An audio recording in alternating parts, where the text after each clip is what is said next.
Hello everyone. In my last lecture मैंने आप लोग को इंडिपेंडेंट सोर्सेज के बारे में बताया था। इंडिपेंडेंट सोर्सेज में हमारे पास आइडियल सोर्स थी एंड प्रैक्टिकल सोर्स होते थे। इन टुडेज़ लेक्चर हम फोकस करेंगे डिपेंडेंट सोर्स के बारे में, डिपेंडेंट सोर्सेज के बारे में। डिपेंडेंट सोर्स चार टाइप के हो सकते हैं: voltage controlled voltage source, voltage controlled current source, current controlled voltage source and current controlled current source. यहाँ पे देखिए हमारे पास जो वोल्टेज कंट्रोल्ड वोल्टेज सोर्स है, इसे मैं वोल्टेज डिपेंडेंट वोल्टेज सोर्स भी कह सकता हूँ। वोल्टेज और इस वाले को, सेकेंड वन को, this is voltage controlled current source. This can be also known as voltage dependent current source and here ये आपका करंट कंट्रोल्ड वोल्टेज सोर्स है। इसे मैं करंट डिपेंडेंट वोल्टेज सोर्स भी बोल सकता हूँ और करंट कंट्रोल्ड करंट सोर्स को हम करंट डिपेंडेंट वोल्टेज सोर्स भी बोल सकते हैं। और इनको शॉर्ट में हम नोट करते हैं, इनको एब्रीविएशन हम दे सकते हैं। This is voltage controlled voltage source, ये है आपका voltage controlled current source।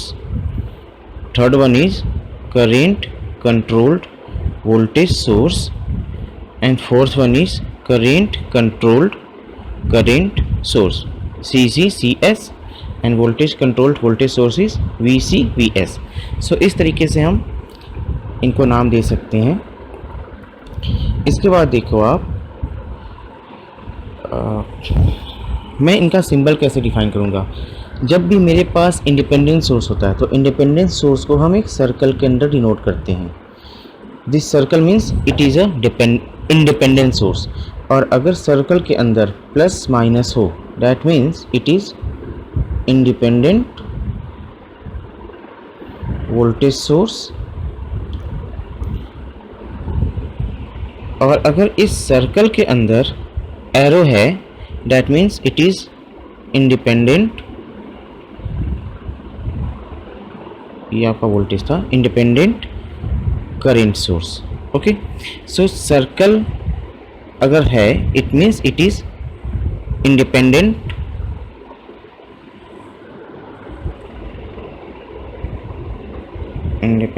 Source. Okay, if circle है so independent source, plus minus means voltage,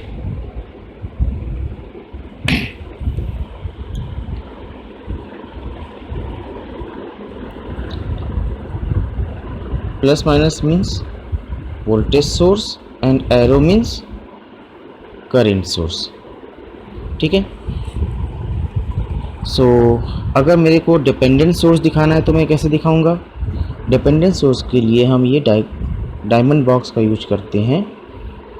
diamond box means dependent source,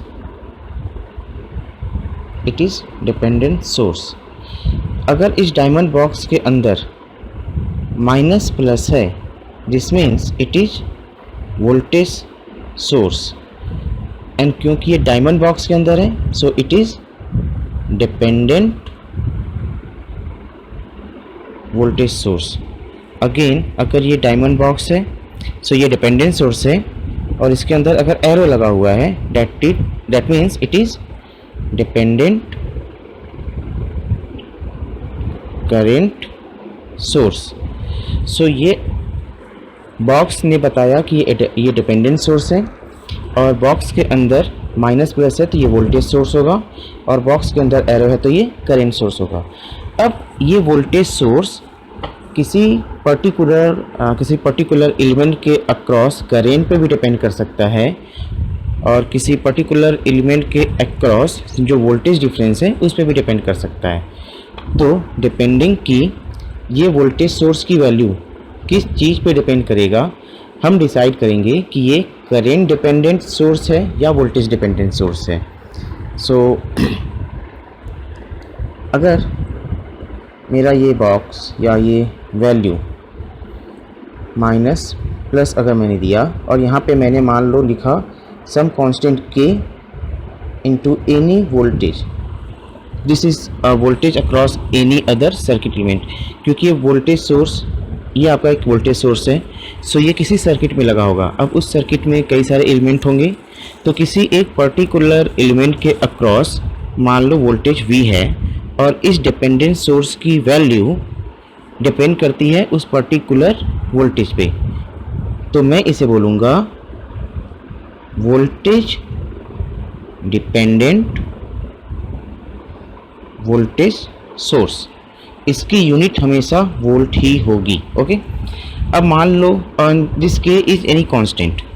अब मान लो ये था आपका वोल्टेज डिपेंडेंट वोल्टेज सोर्स।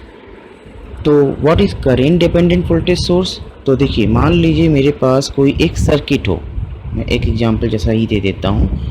मान लो मेरे पास ये एक सर्किट है और यहाँ पे मैंने आपका एक वोल्टेज सोर्स लगा दिया माइनस प्लस, ओके, और यहाँ पे आपका एक इंडिपेंडेंट वोल्टेज सोर्स लगा हुआ है, ठीक। तो अब इसमें देखो क्या होगा, मैं एज्यूम करके चल रहा हूँ कि इस वोल्टेज सोर्स की जो वैल्यू है वो इस रेजिस्टेंस से, मान लो ये रेजिस्टेंस R1 है, रेजिस्टेंस R2 है, ये रेजिस्टेंस R3 है, इन इसके वोल्टेज V वोल्ट है। सो इस R2 रेजिस्टेंस से जो करंट फ्लो कर रहा है I, उस पर डिपेंड करता है, ठीक है। सो मैंने मान लिया इट इज़ KI। सो अब देखो अंदर में इसके माइनस प्लस है, सो it is a voltage source, but इसकी वैल्यू किस पे डिपेंड कर रही है? किसी एक करंट पे। इस सर्किट में किसी दूसरे एलिमेंट के जो किसी दूसरे एलिमेंट के अक्रॉस जो करंट फ्लो कर रहा है, उस करंट पे इस वोल्टेज सोर्स की वैल्यू डिपेंड करेगी। So it is current dependent voltage source. Okay, so अगर मेरे पास कुछ इस तरीके का नोटेशन मिले, minus plus and then any constant के इनटू आई, तो इस बॉक्स से हमें पता चला कि ये डिपेंडेंट सोर्स है। बॉक्स के अंदर के माइनस प्लस से मुझे पता चला कि ये वोल्टेज सोर्स है, और यहाँ पे के आई लिखा हुआ है, that means it is current dependent voltage source और करेंट कंट्रोल्ड वोल्टेज सोर्स। और क्योंकि ये वोल्टेज सोर्स है, सो इसकी यूनिट क्या होगी? इसकी यूनिट होगी वोल्ट्स, इसकी यूनिट होगी वोल्ट्स, ठीक। ओके, सो ये आपका करेंट डिपेंडेंट वोल्टेज सोर्स हो गया। अब आपका आता है current source, dependent current source. So similarly अगर मान लो ये आपका डायगोनल बॉक्स है, अंदर एरो है, this means it is some controlled और डिपेंडेंट करेंट सोर्स। अब यहाँ पे अगर मैं के वी या के वी लिख दूँ, K is any constant, V is voltage across any circuit element in the circuit, जिसमें कि ये वोल्टेज, ये डिपेंडेंट वोल्टेज सोर्स लगा है, तो ये क्या हो जाएगा आपका वोल्टेज डिपेंडेंट या voltage controlled current source. Okay, और इसकी यूनिट क्या होगी? इसकी यूनिट होगी एम्पियर, क्योंकि ये करेंट सोर्स है। एंड अगेन मान लो मेरे पास इस तरीके का सिंबल दिख जाए सर्किट में अगर, सो ये आपका करेंट सोर्स है और कंट्रोल्ड करेंट सोर्स है, और ये किसी सर्किट एलिमेंट के क्रॉस जो करंट फ्लो हो रहा है उस पर डिपेंड किया, तो ये हो जाएगा आपका current controlled current source. Okay, अब ये जो हमारा डिपेंडेंट सोर्स है, इसका एप्लीकेशन हम इलेक्ट्रॉनिक्स में जो बीजेटी होते हैं या मॉसफेट जेफेट होते हैं, इनकी मॉडलिंग में भी करते हैं। सो इनका एप्लीकेशन रियल लाइफ में भी होता है। अब मैं आपको एक एग्जांपल दिखाता हूँ कि हम इस पे प्रॉब्लम कैसे करेंगे। So this is the problem, और इसमें आपको निकालना क्या है? करेंट I और वोल्टेज V0। सो इसमें देखिए मेरे पास एक डिपेंडेंट सोर्स है, दो इंडिपेंडेंट वोल्टेज सोर्स हैं, वो 4 वोल्ट एंड 12 वोल्ट के, दो रजिस्टर्स हैं 4 ओम एंड 6 ओम का, और एक डिपेंडेंट सोर्स है। और ये डिपेंडेंट सोर्स कौन सा है? सी। बॉक्स के अंदर क्या है? Minus plus. बॉक्स के अंदर माइनस प्लस लगा सकते हैं, या हम इसे इस तरीके से भी लिख सकते हैं। So but thing is that कि ये माइनस प्लस है बॉक्स के अंदर, या बॉक्स पे जो भी साइन है। सो माइनस प्लस है, यानी कि ये वोल्टेज सोर्स है। और इस वोल्टेज सोर्स की वैल्यू किस पर डिपेंड करेगी? इस वोल्टेज सोर्स की वैल्यू एक वोल्टेज पे डिपेंड कर रही है, ठीक है। और ये वोल्टेज कौन सा है? 6 ओम के अक्रॉस जो वोल्टेज है उस पर डिपेंड कर रही है। सो it is voltage dependent voltage source, या फिर वोल्टेज कंट्रोल्ड वोल्टेज सोर्स। और इसमें एक चीज़ का ध्यान देना है कि हमें ये जो V0 की वैल्यू लेंगे हम, वो पॉजिटिव आए या निगेटिव आए, हमें वही वैल्यू पुट करनी होगी। और ये पॉजिटिव निगेटिव का मतलब कि यहाँ पे V0 की वैल्यू मेरी VB माइनस VA होगी, ठीक है। तो अब इसे सॉल्व करने के लिए आप क्या करोगे? हम KVL लगाएंगे, या ये कह लो कि इस लूप में घूम जाएंगे।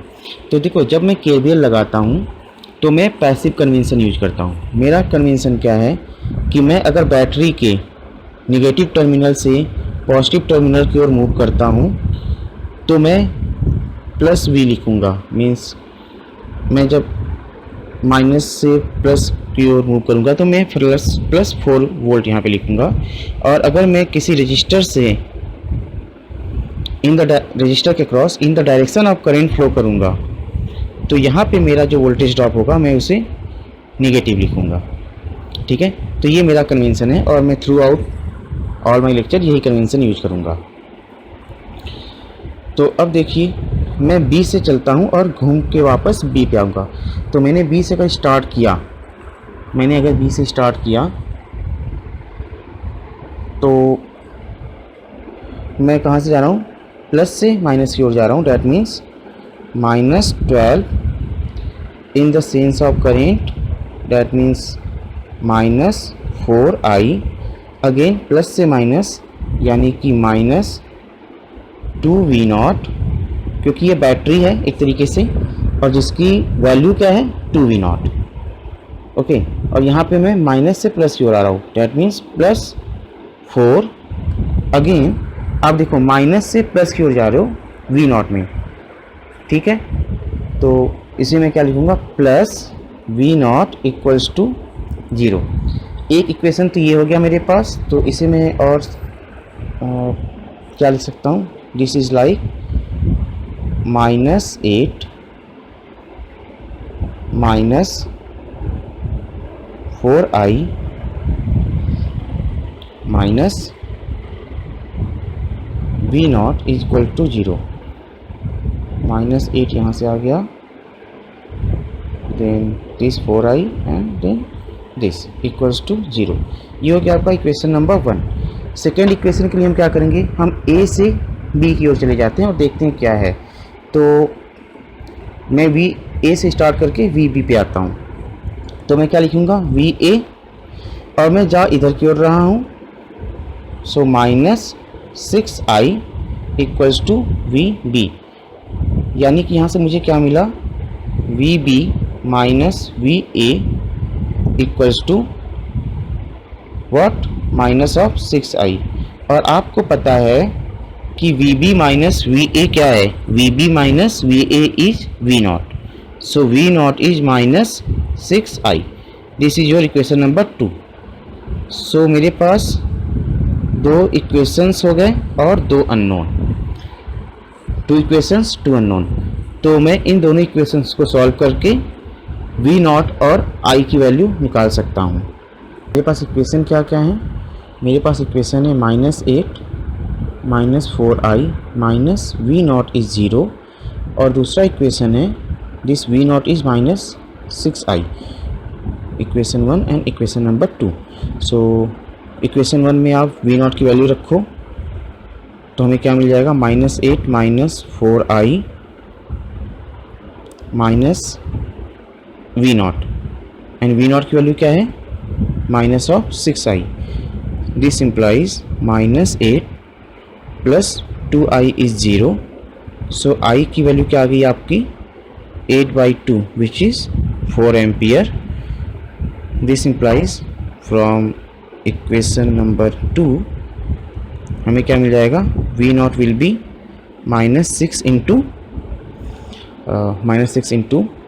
4 because I is 4, so this is -24 volt. So answer is current I is 4 ampere and V naught is -24 volt. So V naught is -24 volt. That means ये जो हमारे पास बैटरी है, ये जो बैटरी है, ये एक तरीके से ये एक बैटरी है जिसकी की वैल्यू इस समय कितनी है, 48 वोल्ट, और पोलरिटी इसकी उल्टी है। यानी कि ये बैटरी, ये इस केस में अगर मैंने ये 6 ओम के अक्रॉस वी नॉट लिया तो ये 48 वोल्ट की बैटरी है। लेकिन अगर यही वी नॉट मैं 4 ओम के अक्रॉस लेता तो ये कुछ अलग ही वोल्ट की बैटरी हो जाती, क्योंकि इस बैटरी की वैल्यू डिपेंड करेगी वोल्टेज वी नॉट पे, इस वोल्टेज वी नॉट पे। ठीक है, तो इस तरीके से हम डिपेंडेंट सोर्स के प्रॉब्लम को सॉल्व कर सकते हैं। एक दूसरा प्रॉब्लम हम देखते हैं जिसमें कि मेरे पास एक करंट सोर्स है, एक रजिस्टर है, और ये हमारे पास डिपेंडेंट करंट सोर्स है और इसकी वैल्यू एक वोल्टेज पे डिपेंड कर रही है। इस सर्किट एलिमेंट में इस पर्टिकुलर सर्किट के किसी और सर्किट एलिमेंट के अक्रॉस जो वोल्टेज है उस पर डिपेंड कर रही है। ओके, सो ये डिपेंड किस पे कर रही है, इस वोल्टेज पे। सो it is voltage controlled current source और वोल्टेज डिपेंडेंट करेंट सोर्स। सो इसमें हम क्या करेंगे, यहाँ पे हम KCL यूज करेंगे। तो जब मैं KCL यूज करूँगा तो मैंने पॉइंट A पे current Kirchhoff's current law use करता हूँ, and according to Kirchhoff's current law sum of current और current entering at a point should be equals to current leaving that point.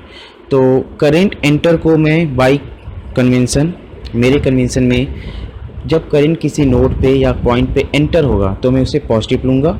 So it is a point, current enter होगा तो मेरे लिए ये positive है, and अगर इस point से करंट बाहर जाएगा तो मेरे लिए करंट नेगेटिव हो जाएगा। ठीक है, KCL के केस में। सो अब मैं नोड A पे या इस पॉइंट A पे KCL यूज करूँगा। सो इसमें इनकमिंग करंट कौन कौन से हैं, इनकमिंग करंट सिर्फ एक है, वो है 3 ampere. So KCL at A, इससे हमें क्या मिलेगा 3, आउटगोइंग करंट क्या है I naught and this 0.5 V naught. So 3 minus I naught minus 0.5 V naught equals to 0। Summation of all the current at point is 0, that is your KCL। सो यहाँ पे देखो मैंने लिखा है इसे point V naught, 0.5 V naught, but this is in ampere because it is a current source. Okay, so ये आपका इक्वेशन नंबर 1 हो गया। 0.5 V नॉट इज 0, ये हो गया आपका equation number 1। And equation number 2 कहाँ से आएगा, मैं इस ब्रांच में या इस पर्टिकुलर रजिस्टर के cross V equals to IR का फॉर्मूला यूज करूँगा। तो यहाँ से मेरे को क्या मिलेगा, यहाँ से मुझे मिलेगा this VA minus VB is V naught and this is equals to VA minus VB is VR and also VA minus 4 times I naught is VB। So VA minus VB is 4 times I naught, so this is 4 times I naught. So ये हो गया मेरा equation number 2। अब जब आप equation number 1 and equation number 2 को आप solve करोगे, सो फ्रॉम 1 एंड 2 मुझे वैल्यूज़ क्या मिलेंगी, मुझे वैल्यूज़ मिलेंगी I naught will be 1 and V naught will be 4 volt. So I naught is 1 ampere and V naught is 4 volt. सो आप अगर इसे देखिए तो अगर I नॉट की वैल्यू 1 एम्पियर आई तो यहाँ से करेंट 1 एम्पियर फ्लो किया, और इस करेंट सोर्स से, डिपेंडेंट करेंट सोर्स से फ्लो होने वाले करेंट की वैल्यू क्या होगी, वो हो जाएगी 0.5 इंटू V नॉट, यानी कि 0.5 into 4 that is 2 ampere. So KCL is applicable. और इस पर्टिकुलर एग्जांपल में इस करेंट सोर्स से जो करेंट पास होगा या इस करेंट सोर्स की वैल्यू 2 एम्पियर होगी इस पर्टिकुलर एग्जांपल में, यानी कि अगर वोल्टेज में इस रजिस्टर के क्रॉस ले रहा हूँ तो। सो इस तरीके से हम डिपेंडेंट सोर्स के प्रॉब्लम्स को सॉल्व कर सकते हैं। अगर आपको कोई डाउट हो तो आप मेरे को मैसेज कर सकते हैं। Thank you.